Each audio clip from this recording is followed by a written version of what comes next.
dangerous.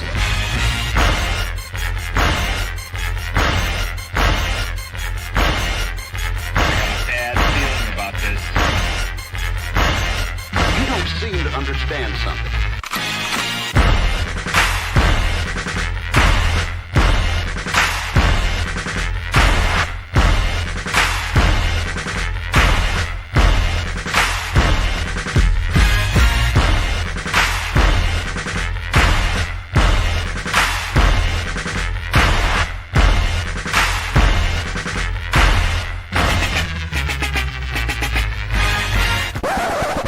The thing that I like most about being a dad is that I see that I'm about to impact the world. Yep. What's up? It's your boy Humbledad back with another edition of Humbledad Podcast. Got a great show for you this evening. How do I know? Because we typically do. You know, the platform has changed a little bit from what it once was, but we're still going to be talking about relationships and marriages and things of that nature. And today we're going to be talking about what does a healthy relationship look like. And we have some guests that are going to be able to chime in and give their perspective, and they're hot and blazing right now in the social media space and the content that they're providing. And so we're going to get their outlook and their intake or input, should I say, on what's going on from their perspective and how can we have healthy relationships. And I want to welcome to the stage none other than Mr. GQ himself. How's it going, sir? Doing pretty good. How about yourself? I'm good, man. Are you always this laid back?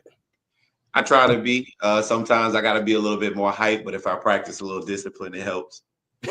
That's a fact. That's what's up, man. Well, I really appreciate you coming on and talking with me today. So my first question is, what got you into this space? That's definitely personal. I don't mind sharing. So I got married at 19 to a woman I had known since I was 15 and had literally only dated for like 5 months. Wow. And then we got divorced 8 years later. Oh, man. Right. And I realized, during my healing process and learning a lot more about how relationships work, I kind of dove into like why my marriage failed. And so I just start amassing a lot of knowledge in different aspects of relationships. And then from there, I started like spreading what I knew and talking to people. And then before I knew it, I had a lot of people coming to me about relationship advice. Then it was random people coming to me with relationship advice, and then so on and so forth. And so it created a business that I still have to keep growing my knowledge on and all the different aspects. But yeah, man, it's just grown and took off from there. That's what's up. I appreciate you sharing that because that is kind of personal, but that also allows other people to see why should they tune in and listen to you, right? Gives you kind of like a little niche or whatnot. So I would ask the question of, why would someone listen to your podcast? What would they get from listening to you all? So on my podcast, Talk Healthy Love, I have a co-host. It's T. And so during the whole thing that you're getting, first it starts off with a story about common things that people deal with. We like to think that our stories are different or that they're just unique. And to be honest with you, maybe the story is unique, but the problem still are very, very similar. And so with me and her, we get on there, we listen to the problems, we discuss them, and then we break down a healthier solution, because a lot of times we'll have the same problem in this relationship, and our friends have them, and we never can figure out how to do it. So the way we present the information and give you the solution, you take that away with actionable things so that you can accomplish a healthier relationship, if that's your goal. Bro, that is phenomenal, because that transitions me into my first absolute question that I had on the docket, which is, how would you describe a healthy relationship? Oh, okay. A healthy relationship is definitely one where you feel free and safe, and not necessarily that you're not vulnerable. You're vulnerable, but you don't feel vulnerable. You know, if you stand naked in front of a crowd, that makes you feel vulnerable. But when you stand naked by yourself in the mirror, you don't feel vulnerable. But yet you're in the same person, you're in this, but just a different space. So a healthy relationship doesn't just allow you to be you 100%, but allows you to grow and to heal and to prosper. It allows all these different stages with this person at any given moment, and you're never questioning their loyalty with you. So what? Oh man, that's so good. So I had several questions that popped up in my head. Because this is what I think. I don't know how true this is, but this is what I think. I think people have a hard time with the word growing, in the sense of that they feel like they're becoming different, and that feels weird to them. But you just said that the person should be able to grow within that relationship. So help me and help others understand why growing is good and may not necessarily be that you're changing for the worse. Does that make sense? Yeah, I get what you're saying. Growing is already an uncomfortable process, right? Because you're probably doing something, learning something, having new expectations, and it's new to you, and it's different from your norm. So even if you were by yourself in that aspect, like when you're on your way to healing, something that we recommend is like you go on a date by yourself, right? That means you go to a restaurant, you sit at the table, and you just enjoy your own company. That feels weird to people, but it is part of your growth. Within that relationship, if you still feel that same type of safety and availability to grow within the relationship, it's still going to be odd, but it's a little better if you have the right partner, because they're going to be there to comfort you. Like your partner is going to, hey, you've never gone out by yourself to go to the movies. Go. I'll take care of the things here at the house. I'll take care of, don't worry. No. You go, enjoy your time. I'll be here when you get back. That's really good. I think that is something that is needed when we have the conversations with people. That if you're able to be yourself by yourself and with this person, you got to hit. Oh yeah. You got to hit. I think that's what it made me fall in love with my wife Kendra, is that I was able to experience being myself, and I laughed like I never laughed before, for real. And I tell her this too. I said, one of the things that I love about you is that you're funny, and at all time, at any time of the day, I'm probably going to be laughing because of how funny she is. And I don't want to be considered a male chauvinist or anything like that, but I said that because I said, listen, because women are not really that funny. But I don't think you understand. and I said, You gonna tell them out like that? and I said, and I've been asking people. I said, will you please name some funny women?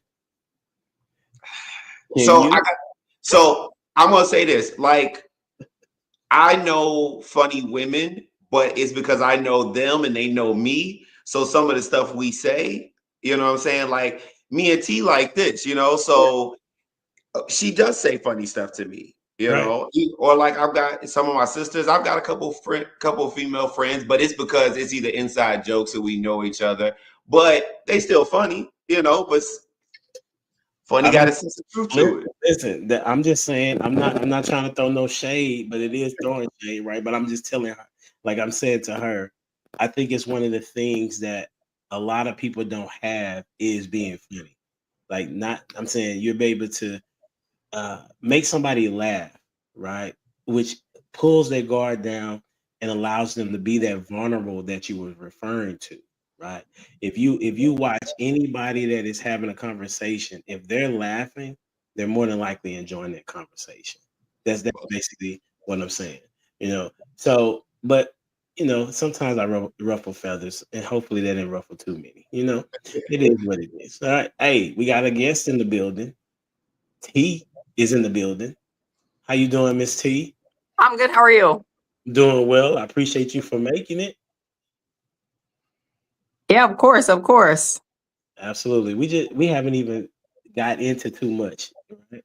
So Okay. we gonna bring you into the conversation. So I had already asked GQ what made him want to be in this space. And so I'm gonna ask you the same question. What brought you into this space of talking about relationships? I can't really hear you. Give me like 2 seconds. Oh, no worries. Can you hear me? You can still hear me, GQ? Okay, Yeah, I hear you loud and clear. cool. Okay, I got you now. Okay, so my question is, what made you become into this space? Into the space of just like our relationship consulting. Yes, ma'am. So, I mean, after like lots of years of just like really studying people, I wanted to be a psychologist like way back in the gap. So I love the way the mind works. And now we fix the heart. And, we just kind of started doing like a lot of counseling for our friends in the beginning, our very close friends. And we did this separate before we actually got together. And now we're together. So we kind of just like blended our two businesses together. And here we are. That's phenomenal. So what made people want to come to you all? Was it that you already had something? What was so special about the fact that you have GQ and we have T that individuals wanted to lay their burdens at your feet, so to speak? You want me to go? You want to go? I heard you smack, so I didn't know if you wanted the answer. So I love this aspect. I love this aspect about our business because at no point in the business can you say it's one-sided or somebody's taking somebody's side. You've got a male and a female. They're both sitting with you, no matter who you are. We're delivering the same information. So if you take it better from a male, you're getting it from a male. If you take it better Right. from a woman, you're getting it from a woman. If you need a Right. woman to convey something, which ironically happens a lot on our page, where a woman is speaking in behalf of somebody and they hear it and it comes off different. It feels like you understand them a lot better. So that's the best part about our business. Yeah, for sure. Go ahead. What would you add to that, T? I mean, I agree wholeheartedly because we have very different perspectives on certain things as well. And you get two different people who have very strong opinions. And you can see how two people can actually be themselves and function inside of a working space as well as a relationship. And you can see that it's possible to do so. Yeah, that's what's up. I was when I looked at your page and whatnot, I had been watching it for a little bit just to kind of get an idea of what the overview was, and I was drawn to the knowledge that you all were providing for women and men, and it's something that I have been doing as well, and so that's why I wanted you all on the show to be able to, like I was telling GQ, to provide solutions to individuals and not just talk to them about something. Right, for sure. It got to be solutions based so that people can get to an end goal to get better, as opposed to just stating the problem, right? Mhm. And so, with that being said, what are some of the things that you would say? And I'm gonna hand it off to you, T. That are some unhealthy patterns that you may have had to unlearn as a woman. And then the same question would be for you, GQ, as a man. Why you start laughing? Have y'all had this question before? We've had this conversation before. Yeah, for sure. I would say a big thing that I had to, I guess, like unlearn is being a conversation bully per se. And the aspect of taking over whenever somebody else is talking. Whenever you respect your partner, you have to always give them the opportunity to speak and be a safe space for them so that they will open up to you. And a lot of women, especially like in the beginning, when you really don't have the emotional maturity, you just think that if you yell, you scream, you cuss, you go off, that your point is going to be proven and they're just going to listen to whatever you say at that point in time. And that's not how you get your message across. So I had to unlearn like cutting him off, making him feel unheard, and becoming a really, really safe space so that we could communicate with each other. That's good. What about you, GQ? The biggest lesson I say I learned is the telling your woman yes.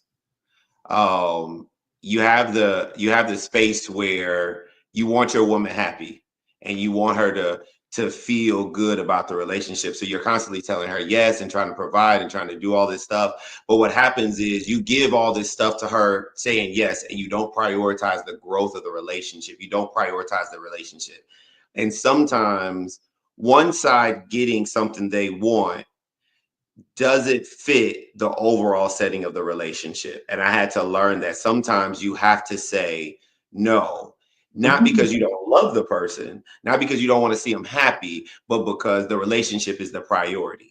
You know, and as men, as we have to get put into that leadership role traditionally, especially when you're dealing with a woman who expects you to be that kind of man, you take responsibility for the relationship.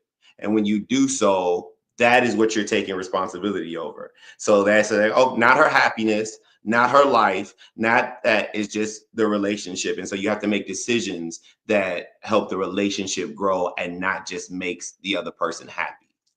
That's good. So I'm gonna ask this question, T.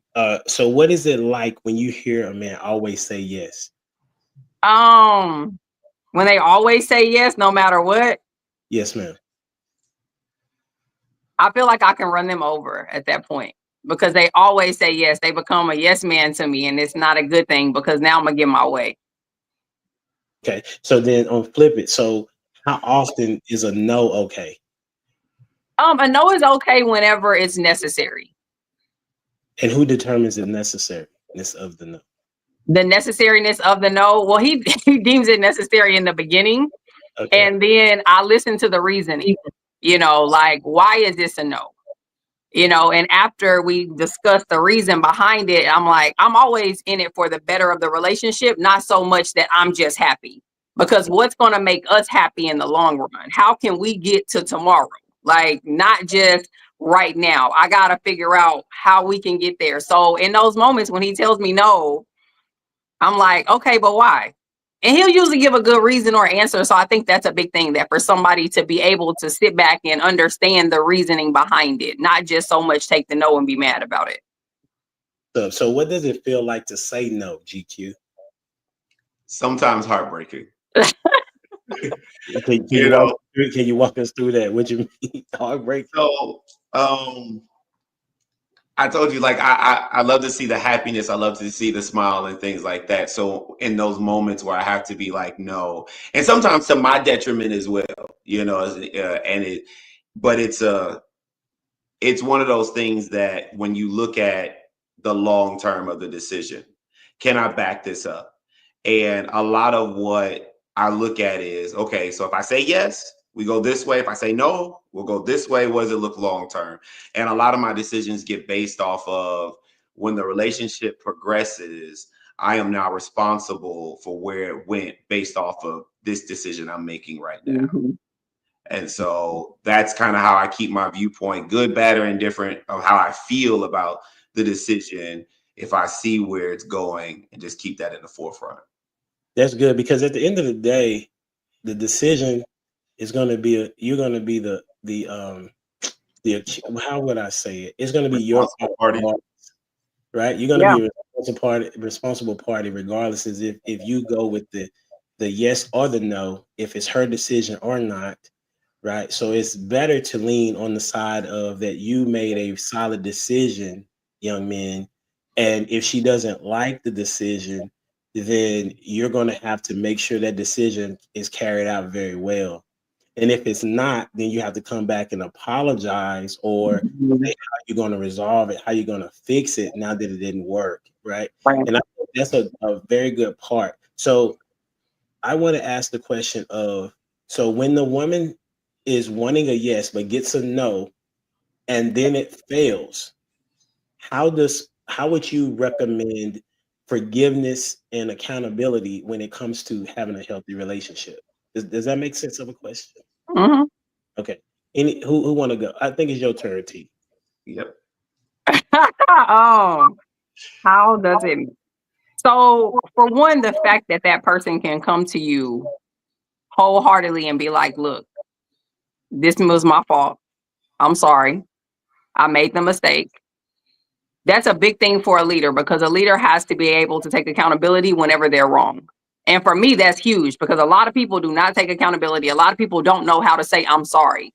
Hey, I messed up. They try to make you ride the wave instead of being like, hey, I made 2 left turns. Let's figure out how to go from here. And so for me, that's huge. You being able to say, I'm sorry, it like restores my trust in you, because being faithful to who I am, if you lie to me in those moments, I don't really fool with you no more. So you have to be able to say, hey, I'm sorry. Let's figure this out from here. Or I should have listened to what you said, your input. You were right. Whatever it takes in those moments. But now I know, like, we still in this together. I'm going to still trust that you're going to make good decisions for us because you knew when to come back to me and say, I messed up. Let's fix this.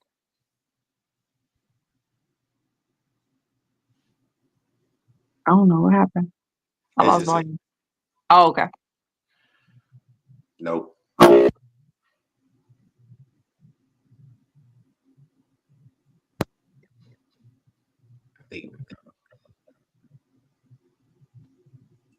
Yeah, we can't hear you. Right I there. can Can hear you hear you. me? Yeah, Yeah. take 9. So it's on you, GQ. So earlier, remember I was talking about like in that space of vulnerability where you can grow. This is where that comes into play. Whenever you grow, you only grow from making a mistake. Nobody has ever grown from being successful. Why? Because you got it at that point. So with that being said, you got to be allowed to make a mistake. And then when you do make a mistake, you got to learn from it. You got to understand where it is. And sometimes that involves you going back to your partner saying, you know, how should I have done this? Like, what are your ideas on it? They're just that. They're a partner. If you play football and you throw the ball and you throw it wrong, or you cut left too early, or you cut right too far away, you know, you talk to your teammates about it and they'll tell you, you get back in there and you learn how to do it. You shouldn't treat your partner any different. They know some things. They may have been right. You know what? Maybe both of y'all are wrong. Now y'all both got to learn some stuff. It's a lot easier if one of them was right, at least, because now one of them got it. Now you got boosted up. So that's the space that you have to be able to do that, to grow, and that's only going to be done by mistakes. Did you want to add something to that, Miss T? No, I mean, I think that he hit the right on point. I think you have to understand that your partner is not perfect, and expecting for them to be perfect and not make mistakes is going to be a big mistake for you. Because the expectations got to be there. Like, you have to understand that this person is going to make some bad decisions, and they have to be able to come to you. And that's whenever you can show them that you're a safe space, that you can come to me with these bad decisions too, not just the good stuff. You can come to me, period. Let's talk about it. Let's figure it out together, because now we've created this channel of security for both of us. I know you're not finna BS me. I know you're not finna just lead me in the wrong direction forever. You're going to come back and be like, hey, we got to figure some things out. And I think that it just creates a really good safe space inside of your relationship. That's good. So how do you communicate to the women, not all, right, but those women that they will listen, but then they'll bring it up later? I think that when they listen, they bring it back up. If you tell somebody that you forgive them and y'all are moving forward, stand on your word. Be just that. Like, I'm not going to keep bringing this up because we already got over it. We talked about it. That was yesterday. Leave all of that in yesterday. It's a new day. Today, we're going to go ahead and we're going to move forward with your new decision making today. And I know that today, now you're going to move a little different. You may have my input a little bit more now. And so I think that's a big thing for people, to stop just bringing up past mistakes, because you don't want to just harp on something inside your relationship like that. You're just adding more fuel to fire that you shouldn't be adding. So how would you respond, GQ, if that was the scenario, right? Well, the scenario is that you provided the information and there was a safe space, but now it's been brought up. I mean, it could go either way, right? Like, it could happen in any particular situation, but since we're talking about the leadership perspective, like, how would you communicate to somebody or how to deal with that? So at that point, you got to make a decision on the conversation that you were having and the conversation that's about to happen. If you were talking about a whole different topic and some old stuff came up, which one is more prevalent to talk about at the moment? If we were talking about getting cookies out of the kitchen and some old stuff came up, we're not talking about the cookies no more. But if we're now then talking about taking the kids to daycare, and now we're talking about this, especially as in the male counterpart, but I also believe you could definitely do this as a female. The same, you kind of pause the conversation, say, hey, sounds like you got some other stuff on your mind. let's definitely talk about that. Let's clarify. Or at that moment, you just make a decision. Hey, I'll get the kids from daycare now. Let's go back to this. You haven't gotten over what's going on. Let's sit and talk about it. Maybe you need to vent, but let's get it all out of your system so that we don't come back to it. Because sometimes, a lot of times what happens is you think you over something, and then it sits with you for a little bit, and then you got new ideas, you have new thoughts, you got new questions. And so now you need them answered. And instead of talking about it, it may come up on a sideways way. And so now you got to manage the other person's content. Like, I get you're mad about something. So now it's about, okay, well, let's explore this without getting angry as the partner. That's the biggest thing. Don't get mad at them because they brought it up, because that doesn't solve anything, right? We're solution based. So you just kind of go, okay, well, tell me what's on your mind, and just listen. And sometimes after that person get it all out, you just go, feel better? All right. Now, you want some ice cream? I always say food. I'm a fat kid. So I say right after that, let's go get some food. You want some ice cream? You want some pie? You want some cake? You want to go to dinner? Like, you got it all out of your system. Now let's be good again. That's what's up. Question. I've never heard that before. I might need to try that. You know what I'm saying? I put that in my playbook for sure. Listen, you got it all out. Listen, let's go. You want some milk and cookies? Like, what it is? What treat you want? Yeah. So and that only works. You can't patronize the person. That only works if they feel like, I feel relieved. I just got it out. And now they're just like, okay. But if they have other concerns, then you got to answer questions in order to get to that space. Yeah. You know, and that in itself is where you have to determine. The easiest way is to, when they get done talking, they're not looking to you for an answer. Right. They're just kind of like, you know, but they start asking questions, you better have some answers. Yeah. That's I think that being honest is big, right? Like, because too many people will say, I'm fine, and you're not fine whenever you're dealing with situations. I'll tell you, I'm not okay. We can let this go right now, but you got to give me a moment to process this, because I'm going to circle back to this conversation because I know I'm not okay. I just don't know why I'm not okay, but I'm not okay. So let me process. That way, when I bring it back up, it's like, hey, remember I told you I wanted to talk about this again? I thought about it. I processed it. These are my questions. These are my concerns. Or I'll go ahead and tell him in the beginning, I just want to vent. I don't want your response. I just want to vent to you. And I go off and say whatever I want to say. And then I'm done. And it's like, oh, all right. And we move forward. That is an amazing tool, especially for women who don't want to hear our solutions. I think it's the best thing. Like, we all know that they want to talk to their partner, but they don't always want them to fix anything. So telling him like, hey, I just want to vent, changes the whole narrative. It does, because it's a clear communication of where his brain needs to go. Does he need to be a listener, or does he need to be a problem solver? Right. Because our default is problem solving. Yeah. Leadership position, right? Right.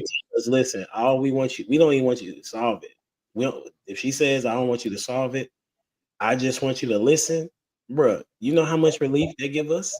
Like, that means that, I'm being for real. That means that we don't have to begin to have these cycles in our mind begin to turn and try to figure out what goes where. That means that we can just chill and be able to listen to, a significant other.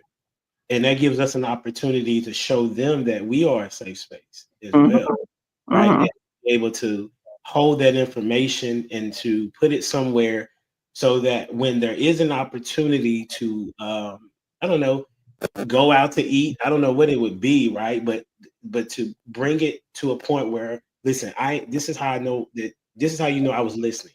I'm giving you information on it. I know that you said that you just wanted me to listen, but you come back to it and say, do you still feel that way? Have you found anything that is still bothering you about that situation? Because I'm concerned, considering you were very concerned about this particular subject matter.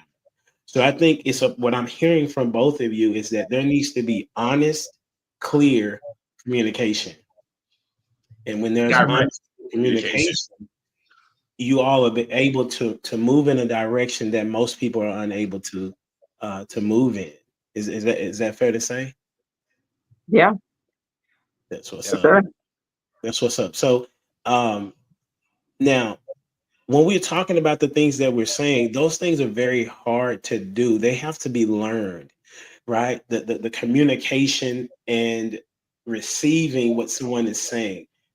How do you believe, or what could a person do to get past the childhood trauma that brought them to this particular place of where they don't have those communication tools? Mhm. What do you recommend for them to do in that scenario? I You think it's want Well, kind of. you want to go? I'm making it this one. Go ahead. Let's go. Let's go. So you pointed out that they don't have the skills, or that this is a learned thing that they have to do, or they have to get past some type of trauma, right?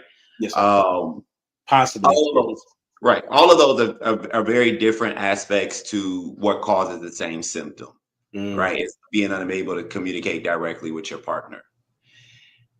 The problem with that is, and a lot of our basis of how we teach people and show people how to do things is we take skills that you already know and understand in different aspects of your life, and then we bring them over to this. And because they're all the same. How you communicate is how you communicate. Mhm. You know, how you walk to school is how you walk to your job, right? So people understand it. And in this aspect, if they have a friend that they know how to convey this message to, and what they're thinking and how to be clear and direct, then they can do it again. They can replicate it with somebody else. Now, this person may invoke a different feeling with them of less vulnerability, and that's more of the issue than it is the skill set. Now, if they have a trauma, then that sounds like they're carrying stuff from a past relationship over into this new one. Not to say it's not justified, but that's kind of what's happening. Okay. Because you could do it. You have done it. Now you just got to learn to do it with this person. That's good. That's good. So it's very much so what you're saying is that it's there. It's just a matter of how do you want it? That's almost what I'm hearing. Because It's activated. You got to learn. You learn to activate it. You know it's there, but because in your mind you're changing it. And we do this with certain things for some reason. If I put you in a truck and you've never driven a truck before, but you drive a car, all the principles are the same. Mhm. Right? But when you get in the truck, you think about it differently. Yeah. But it's not. The same person who gets that driver's license in the truck, they get it in a car too, you know? So it's about activating it and then just the application of the same principles. Mhm. That's good. What you wanted to add to that, T? I think a big thing is for people to actually heal and take some kind of accountability for the roles that they played in their own situations and their own traumas. Write that down. So whenever you start to sit back and you think about your last relationship, right? And you think about how hurt you are and how traumatized you are and how much bad stuff happened to you in that relationship and how you was lied to and cheated on, and you start to think that this person just ain't it. You have to think about, did you do everything that you could have done to be the best you that you could have been inside of that relationship? What are things that you did that you could have just walked away in those moments? Why did you stay so long? What pieces of you are hurt to that level that you stayed inside of a relationship where you were being hurt back to back to back to back? Now you need some time to sit by yourself, take accountability, and begin to heal before you hop into any other relationship. Because you can't learn to communicate with somebody new whenever you're still dealing with the same you that was dealing with this old person. That's why a lot of people keep dating the same person over and over and over again. They never heal themselves before they get with the next person. Now it's everybody I've ever dated is a narcissist. Well, how are you continuing to date this same kind of person over and over and over again? So you definitely got to take some time to heal before you move forward. And a big thing that y'all gonna be able to do is purchase our book about healing that's about to drop, called Me Before We. You have to get you together prior to you getting with your person. You need to be the best version of you before you become a we with somebody else. Because now when y'all get together, y'all gonna rock out. But while you still hurt by yourself, you just gonna hurt them too, even if they're whole. You're gonna drag them through the mud, and they're trying to be there for you because they love you. You got to get you together first. And too many people are tired of, like, too scared to be alone. They tired of being by themselves. I want my person. And you've been by yourself for 2 weeks. Sit by yourself. If you can't sit alone with you, why do you think somebody else should sit with you? Your own thoughts scare you, but you want to share them with somebody. Definitely gonna terrify them. You know, you got to sit back and really heal before you try to move forward. That's the best way to get over trauma. Because whenever you start digging into Pandora's box to get over this trauma, it's going to get deeper. And you may need to actually be by yourself to process these feelings and these emotions, especially when you start dealing with, like, childhood trauma. Because we put so much stuff in the back of our mind that we don't want to think about, and life be life. And so you're not dealing with it. But when you get by yourself and you start to heal, you're going to dig into that box. And all those little pieces of you going to start to come out. Do you really want to be inside of a healthy relationship while you're trying to deal with this? A lot of people can't handle it because you don't know what kind of mood you're going to be in. And you need to really sit down and just take accountability for yourself, heal, get yourself together before you get into another situation. That's really good. Before I ask the next question, I want to know, where does this passion that you have, T, come from? Because when I look at the video, it could come off as you're just trying to teach, right? You're trying to get a message. But when I'm listening to you, I hear the teacher in you, like the teacher. So where does that passion come from? You know what? That passion comes from, I want to see healthy love, period. I want to see women be the absolute best versions that they can be for their person. I want to see men be the absolute best they can be. And I think sometimes people don't understand why their partner acts like this, and they don't know how to come and talk to them and ask them about it. So if I give you a little insight in the way that he's thinking or he's feeling, in the way that he's moving, I'm not attacking you. I want you to understand, if it struck a nerve, it's because you probably did it. So let me listen to this so you understand how to go and approach him, and to not make him feel like that, or to not make her feel like that. So it gives you a little bit of insight. And so I'm just passionate about people being the absolute best versions of themselves. So somebody got to believe in you and teach you, because I didn't get here by myself. You know what I mean? Like, I had to read books and learn from watching other situations and other couples. And, like, my partner is amazing with being able to point things out to me. And not a lot of people have that. So if I can give that to you, I want you to have it, to receive it, and be the absolute best version of yourself. That's what's up. That's dope. Like, that's what I think that's where we align, all three of us, that part right there. And I was telling GQ about my story, and I'll share that in a minute. But I wanted to know, where can people find the book? Because that I'm sure that's going to be a hit for sure. So before we do, you had a link. You could put that link in the back chat, and I could put it in or you could put it in the chat. What is it? Find it on our Instagram. We'll be posting the pre-order link later this week. So stay tuned for that, and then it'll officially drop soon. So we're getting that all in order, sorting out the last little details of publishing. So it's here, it's ready, and we're ready to give it to him.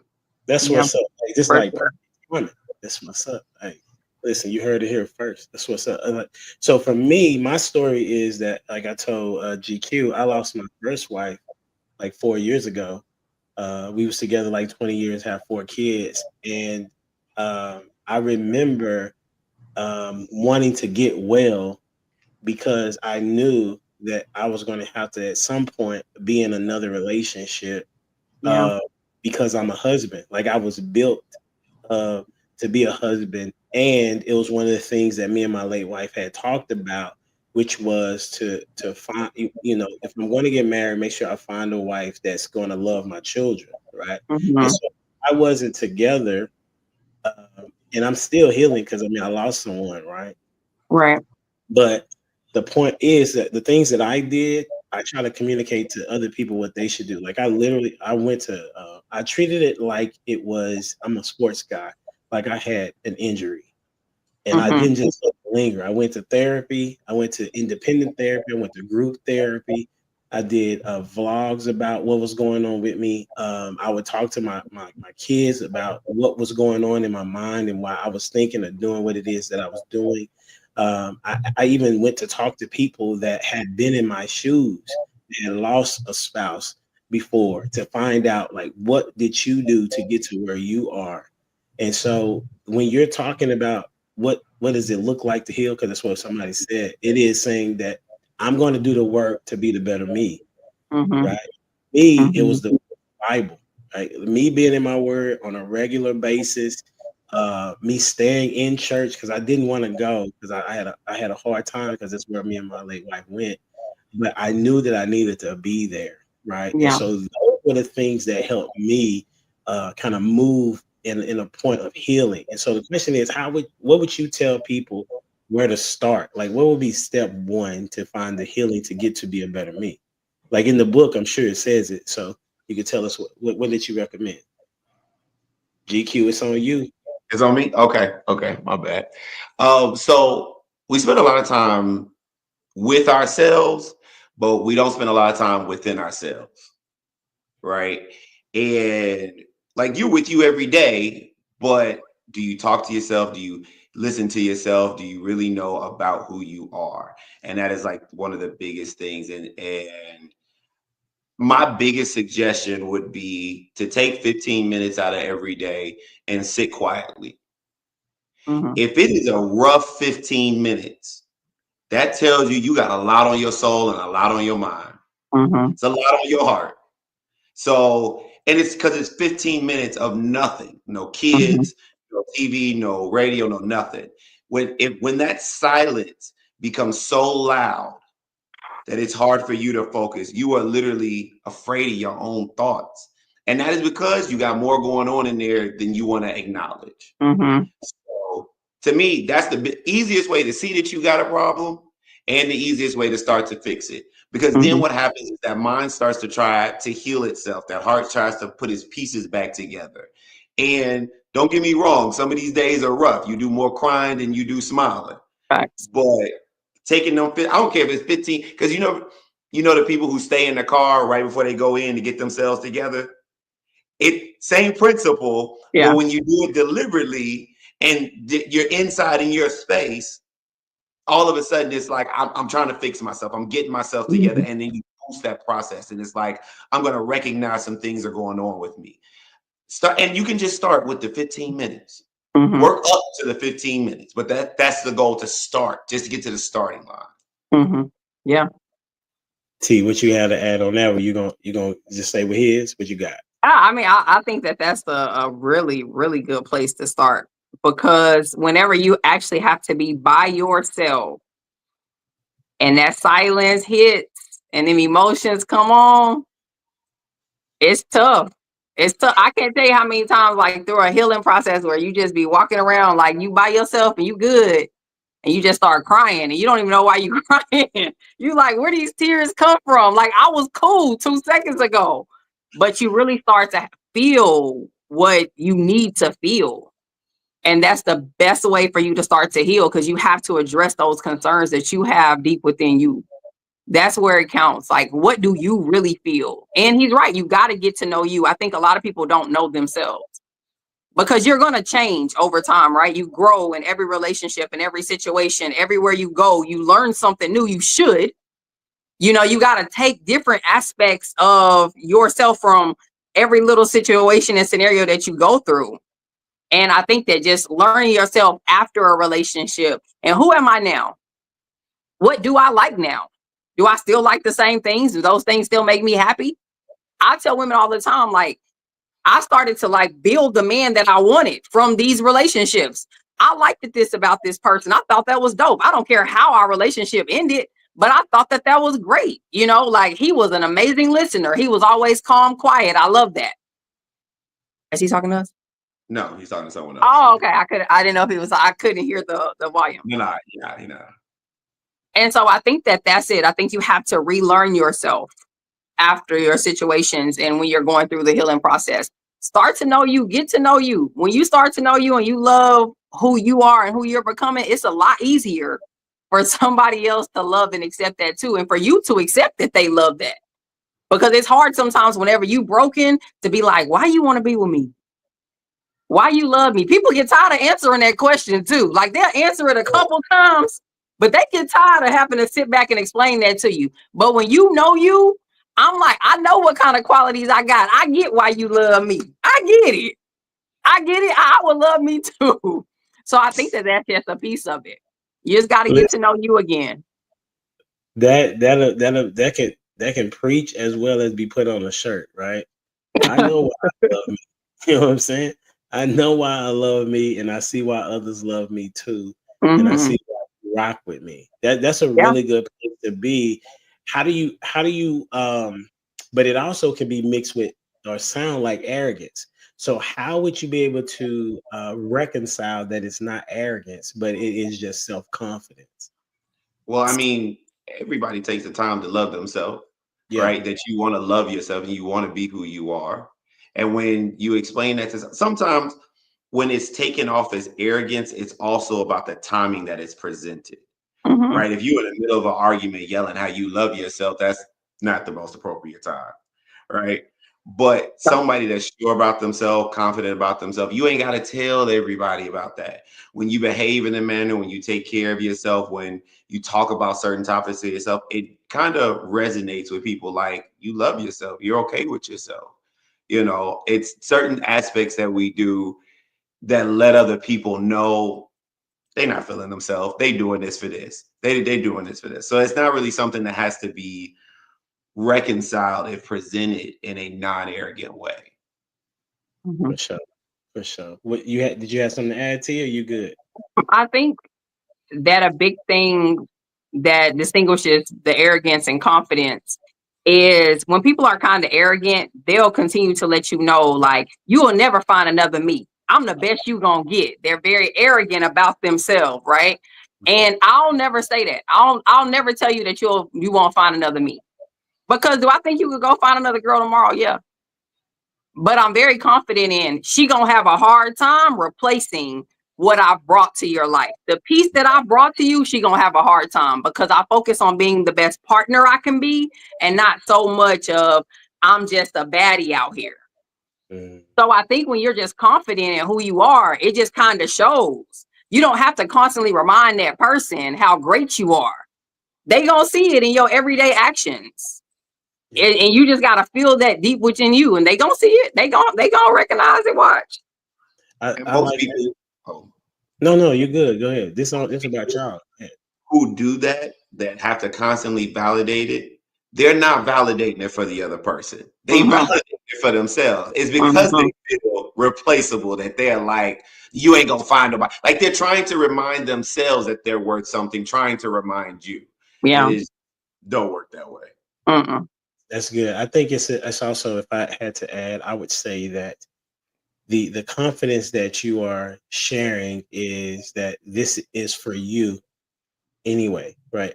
Yes, it's for me to be great, but I'm being great and becoming more of who I am and supposed to be so that it's better for us, right? So I have become this person that I know that I like myself. I know my strengths and my weaknesses. I know my triggers. I know how to respond to those. And I'm doing it for us. That's how I know that I've become a better me, because I can recognize those things. And I am trying to not have as many arguments. And even if we do, I know how to have an argument or a disagreement whenever that comes about. And so when I hear what you all are saying, I only ask the question because there are some people that say what you all said, right? That you ain't gonna never find another like me, right? You know, like they're on Aladdin or something, right? So and so I'm saying that people need to understand that when you are making yourself better, it's not going to just be for you. Like from a biblical perspective, the reason why we go through things, through trials, is not for us. I mean, it's to help us, right, to see who God is and how we can become better as a result of His grace and His mercy, but also to help other people. Similar to what you were saying, GQ, you talked about, you know, your past relationship and how that literally turned on some things for you to be able to help somebody else. But when you're going through that season, it don't look like that's what's going on, right? Mhm.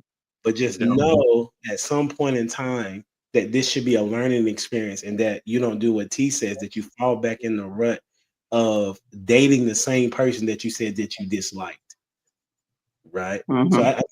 I think that's really good. I'm really appreciating this. What is the name? I know the name you told me, but I want y'all to tell me again about the name of the show. What time does it come on? How can people watch the show and things of that nature? So it's Talk Healthy Love.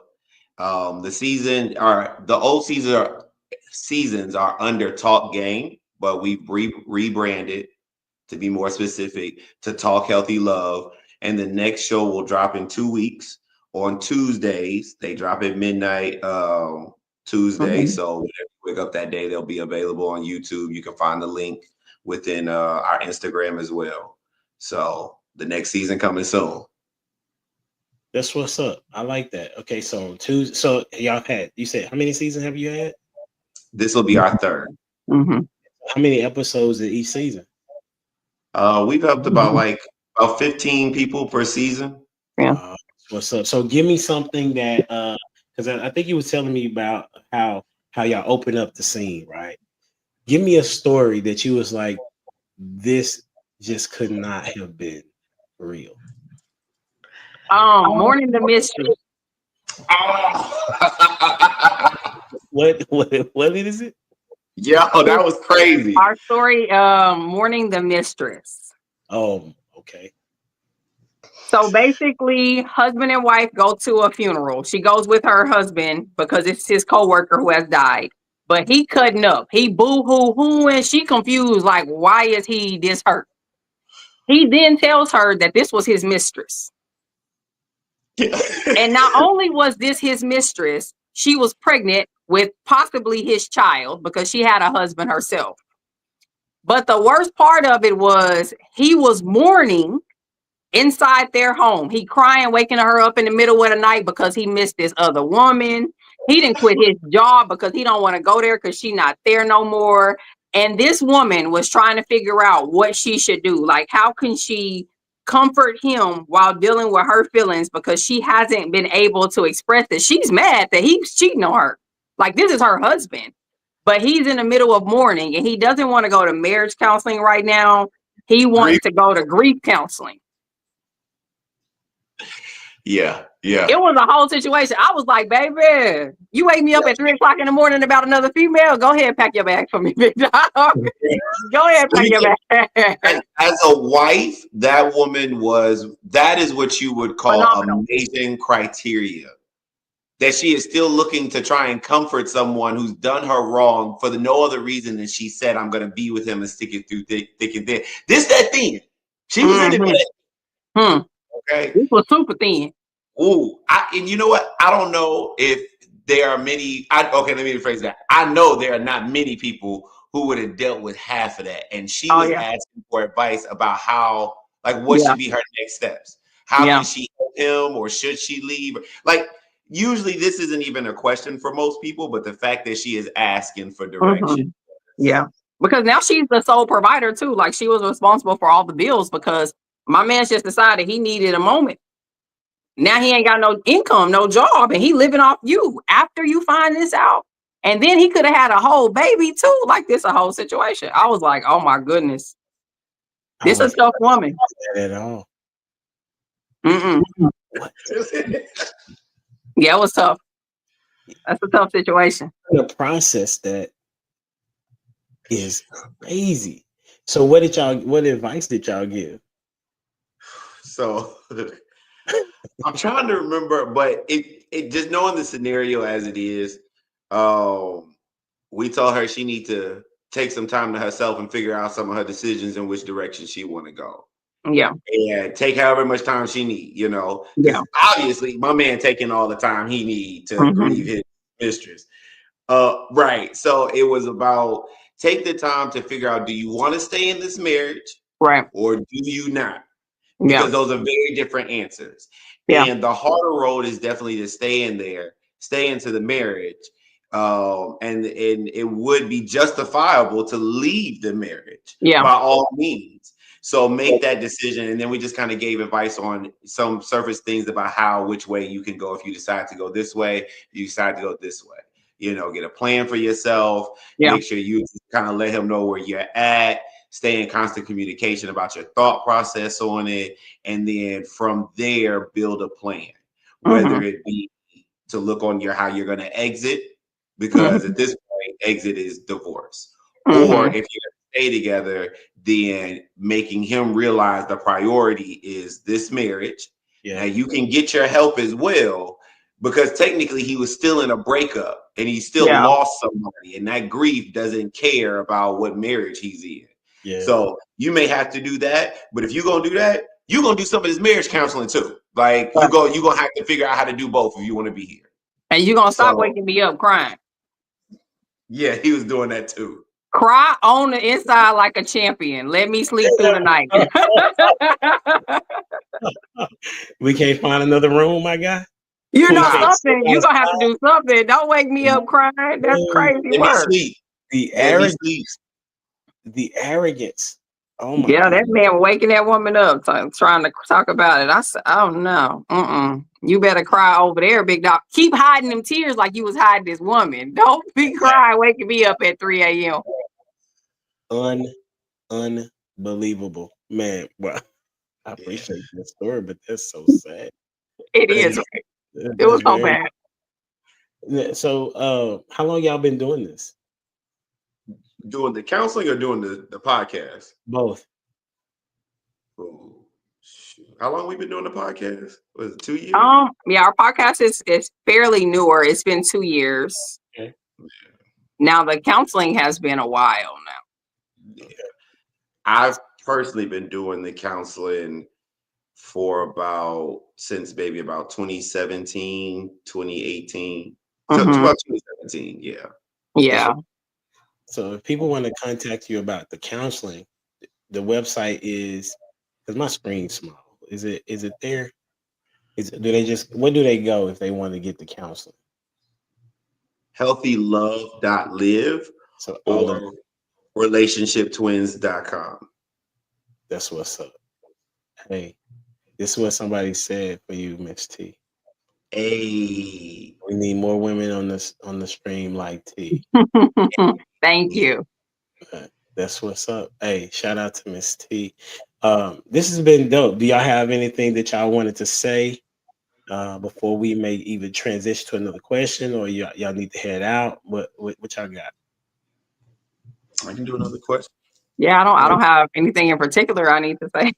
Make sure y'all follow us on IG, on TikTok, all your platforms at Relationship Battle Twins. That's what's up. Hey, for sure, make sure y'all follow. Make sure y'all subscribe to their channel, my channel. Hit the like and share button, all that jazz. And so the question that I would have is just a generic question, I guess. What's one relationship rule you thought was true until you had you got into this particular relationship? What's one rule you thought was true? That I thought was true. Women are good communicators. Oh, you trying to talk about me, GQ, when I'm talking about they not funny, but you gonna go with that one? Hey, you asked the question. I think the people need to know. No. I mean, okay, that was fair. That's fair. That's fair. I'm crying.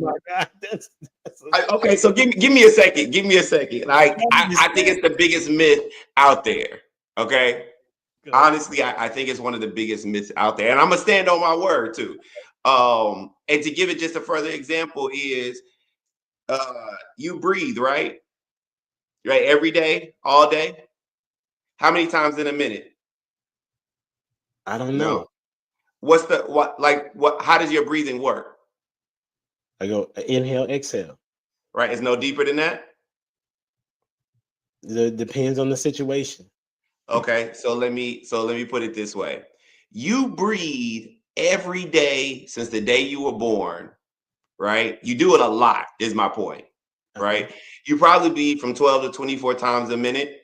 And the way it works is your diaphragm sinks, it opens up your lungs, and then like your alveoli trap the air in as you inhale, and it gets into the blood cell and yada, yada, yada, right? Yeah. My point is simply, just because we do something a lot doesn't mean we're good at it. That's wrong, bro. Doesn't mean we understand it. Doesn't mean that we have mastered it just because we do it a lot. You put right? that together so well, my dude. So the point is, like, communication is like any other skill. You may have one aspect of it down, but it doesn't mean that you have it. And it's a person to person basis. You don't tell somebody like one gender can run really, really fast. It doesn't work that way. It is literally a person to person, and a person who is taking the time to know themselves. A person is taking the time to know their communication style, which we actually are dropping a quiz on that so people can figure that out coming in maybe about another month. We're working out some of the details and putting it on the site, but you get to learn your communication styles. But in doing so, you figure out how you communicate, not just with your partner, but with yourself. Because we don't always talk to people like we talk to ourselves. Yeah, facts. And so, like I said, it's a lot more to it. But that was one thing I grew up believing. And then, nope. And you learned that in this relationship? Not in this one. Not in this one. Oh, I thought that was the question. What did you learn? It wasn't the question. The question Oh, is okay. before you got into relationships. Oh, okay. I was like, what are you talking about? No. But I used to think that all the time. Like, a matter of fact, I was thinking that, man, for the longest time, because that's all I ever heard. But, people say a lot of stuff. Before you go, T, I'm learning a little bit about you all, because obviously it's my first time I met y'all. So what I see that GQ likes to do is he's a storyteller, but he likes to be able to paint the picture with I would say a parable, if you will, to make sure that the person is equipped enough to receive the message that's about to come. Is that fair to say? Mm-hmm. And T is the individual that's gonna shoot you straight. She don't really need to provide you any pictures. She's just gonna tell you exactly what it is that she's seeing, in very direct and assertive in that way, with all love and care. Is that fair to say? Yeah. Did I miss something? No, that's pretty accurate. Okay, cool. You can answer that question, T. What before you? I deal with people a lot, so I just like the dynamic. You know what I'm saying? The dynamic works because there's a picture being painted, and then there's somebody direct to be able to communicate that picture. Yeah. Let me think. What is something that I thought was true that I learned that wasn't? Yes.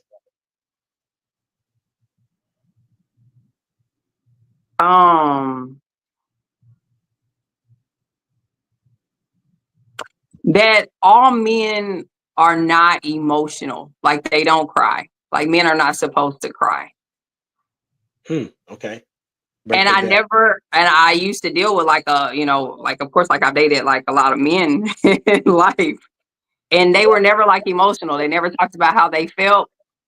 They never cried. Like, watching my grandparents grow up, like, I don't ever remember seeing that man cry or showing emotion. I used to think like that's what men are. Like, that's how they move. Like, they don't got emotions. They just do what they need to do every day for the family. And it's shocking whenever you start to be like, wait, you feel stuff? Oh, wait, let's talk about it, because I want to know how you feel, because I never saw it. Like, I'm telling you, I watched my grandfather every day, and this is the strongest man I ever seen in my life. Like, I watched my father growing up, and nobody ever talks about how they feel. Like, I have 6 brothers. They don't sit around and talk about their feelings and their emotions. They don't, you know what I mean? Like, they don't talk about this stuff. And, they used to talk about it to me, but I'm their sister, so it's different. So when I started dating, I used to be like, well, maybe that's just them. They just like that. And then when you start to really tap into, like, men can have really strong emotions and be, like, emotionally mature and emotionally intelligent, you be like, oh, this is crazy. I never knew this, but it's dope. Whenever you start letting your man share his emotions, you're gonna learn some stuff. Listen, that is so that is so phenomenal. Because I'm thinking about the different panels that I've had or had conversations with, and I do think that most women believe that men don't have emotions, which would mean that they're not human. Mm-hmm. So that means that you have a lot of women don't think that men are human, Yeah. Yeah. right? Which means Yeah. that the guy doesn't want to share his feelings. However, then you have those women that that may be too emotional with a guy, and then Mm-hmm. there's some women that don't want the guy to be too emotional. Just share with me a little bit. Yeah. That part is hard, right? If you want a guy to be, he doesn't really know when and when not to. Yeah. But That's the that's really problem. No good. guy should be trying to figure out how much emotion to show his partner and not show his partner. If you want the emotion, you ask for it. You get what I give you, just like I take what you give me. Mm-hmm. It's more or less that simple. Yeah, that's a fair statement. Yeah. I'm just running through the Right. conversations that I've seen and heard. Like for example, I was raised by a single mom, and I'm the oldest of three. And one of the things that she would say to me whenever there was a disagreement as I got older, she was like, "Yeah, I already know you don't have emotions." It's It's like like, what does that mean? because I said, If that was the case, what's funny is whenever I would hear that, I said, if that was the case, then why you ask me, do I love you? Love is the emotion. You recognize that I have it. Now you're asking for clarity on it. Yeah. Yeah. wow, For sure. So wow. then, and if we don't have emotions, why do you expect me to feel bad if I've done something wrong to you? And why do you expect me to feel good when you do something good for me? Mm-hmm. Yeah, that's really good. I mean, we had that conversation too. I'm just saying that was always made me have to think internally of why would I be. I think that's what that I struggle with in my first marriage of being that for a little bit until I start realizing I was like Jesus cried, like he was the dopest dude on the planet. Yeah. Right. And then my late wife, she was like, listen, I'm here for you. So whatever that is, that's cool. And then my current wife, she's like, listen, she met me when I was in the grievance state, right? And she was like, whatever you need to do, you need to let me know. Mm-hmm. And however you need to feel, let me in on that. Mm-hmm. Because I did what y'all just said maybe like 3 weeks ago. I let her know where my head was at emotionally about some things. And she said, I'm so glad you told me that. I never knew that you thought like that. And that Yeah. makes me look at you totally different now that I have that information. So Mm-hmm. what you two are saying, if put into practice and it's an individual that it will receive it well, it's Mm-hmm. going to build a dope Mm-hmm. relationship, healthy For relationship. sure. If I appreciate that. Before we get out of here, what are your last words? We'll go with ladies first, and then you can wrap it up, Mr. GQ. Our last words. I think I'm gonna go with healthy love heals. And I want you to always remember that. If you want the best love that you'll ever have in your life, the healthiest love, you have to heal first. That's what's up. Short, sweet, straight. I told you she'd be just straight direct. GQ, what story you going with? So let me hear this story. Nah, it's nothing like that. I would like to let the people know that we do this because we want strong family bonds, and the best way to build a family bond is starting at the foundation, and the foundation is the two people who create the family, and those two people are the people who've gotten involved with one another to create the family. So that is what we in this for. That is why we do this. That's why we're here. And if you've got stories, send them to the IG. If you don't want to talk to us directly, we'll put them on the show. We'll give you a little quick, figure out how to do it. And then we'll put it on the show. We'll even give you something deeper on there. And if not, if you really got like a problem or a session or you need something, we do consultations for free, 15 minutes. will figure out what's going on with you, and we'll really sit down to help you get through your problem, because our purpose for this is to fix the family foundation. That's what's up, man. Ain't nothing like having a dope foundation, because it's all the way up from there for sure. This has been a dope episode. I knew, well, I typically do. That's the arrogance in me for sure. I love that. Because God has definitely showed me. This is what's crazy. Shout out to my mom. Even though she said that thing, the one thing that my mom did for me was tell me always ask questions. If I don't understand something, ask questions, not knowing that it would bring me to a point of where I'm interviewing people and having them answer questions to help me and to help others. And so that's what we do here on the Humbledad Podcast. So this has been really dope. Don't forget to like, share, subscribe to my channel and their channel. This has been brought to you by Glenn's Houses. If you're in the DFW area and need a real estate agent, come holler at your boy. Hey, until next time. And if y'all want to meet in the back chat, we can. If y'all got to go, I'm cool with that. I understand. But until next time, we out here. Deuces. Peace.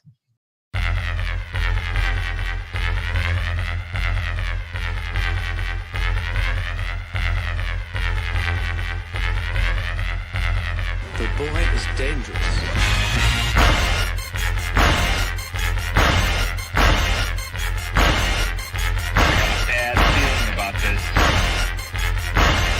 You don't seem to understand something.